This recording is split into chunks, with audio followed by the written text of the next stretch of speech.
Hi, my name is Dill, and I make videos about living intentionally. I haven't let myself worry in many years, and thank God for that because stress is a leading cause for premature death nowadays. Quite early on in life, I learned how to take it easy, and this was because I realized how wasteful worrying about stuff was. I was exposed to warriors from when I was a kid. My immediate family were warriors. My parents had the weight of the world and financial struggles on their shoulders. They also had my 3 older sisters and me. And they worried about our safety a lot, obsessively. And this certainly put me off of warriors. I guess you could say that I learned from my family's mistakes. A famous quote by the Buddha is, "Worrying does not take away tomorrow's troubles, it takes away today's peace." And on that note, I put together a video on 9 things life's too short to worry about, but it got too long, so I had to split it into 2 videos. So without further ado, here is 9 things life's too short to worry about, part 1 of 2.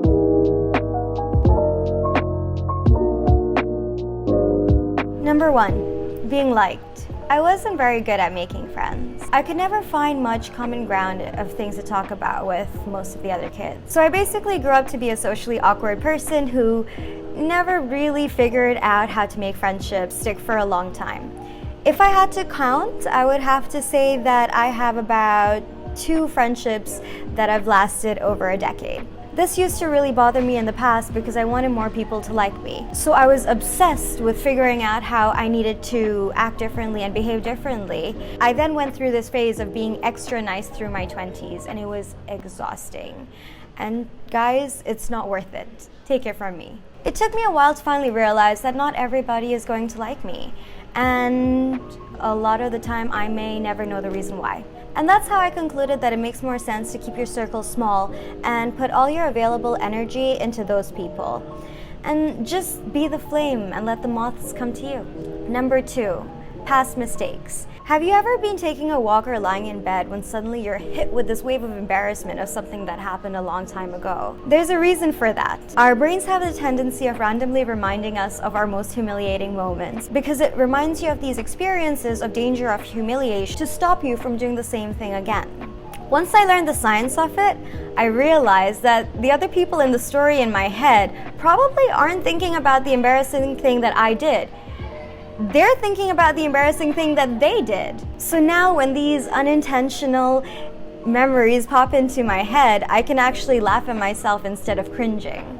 And honestly, you can't change the past, so why worry about it? You may not be able to change the actions that you took in the past, but you can always learn from them and strive to do better and become a better person. Number 3, the things that could go wrong.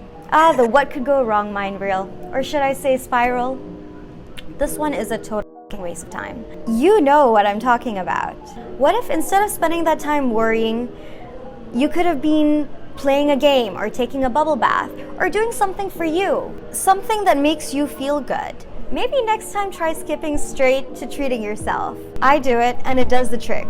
Number 4, feeling lost. Everybody feels lost sometimes. In fact, I have been there, and chances are most people around you are there right now. I may be there right now. Feeling lost is such a state of disorientation that is really uncomfortable, but it's also a place of discovery. It isn't until we start feeling lost that we start doing things differently in search for solutions. Discomfort, feeling lost, it's an important feeling. That's our subconscious telling us that it's time for things to change. Something in your life isn't working for you anymore. Start trying to figure out what that thing is. Journaling is a great way to start. In my last video, I talked about journaling and how it's a great way to find introspection. I'll link it up here. Number 5, anything that you don't have control over or have the capability to solve. It sounds like a no-brainer, but this one actually requires a lot of brain training. Humans are programmed with a flight or flight mode ingrained into our DNA. So worrying is our body's normal response to keep us alert, to keep us safe. However, your brain can override it if it wants to by taking a breath and thinking about it. Take a moment to think the situation through. If you've gone through all the options in your head and there's nothing you can do to help find a solution, then thinking about it further doesn't help either. For example, if you've handed in an exam and are waiting for the results, in the time between when you handed in the exam and the results come out, it literally makes no difference if you're up all night stressing about it or up all night at a rave. That was only the first 5 points on my 9-point list, so be sure to subscribe so you can be updated when this part 2 comes out. Also, I'd like to hear from you guys. Comment below and tell me what's been on your mind lately. If you like this video, please like and comment. It really helps me out. Thanks for watching. Bye!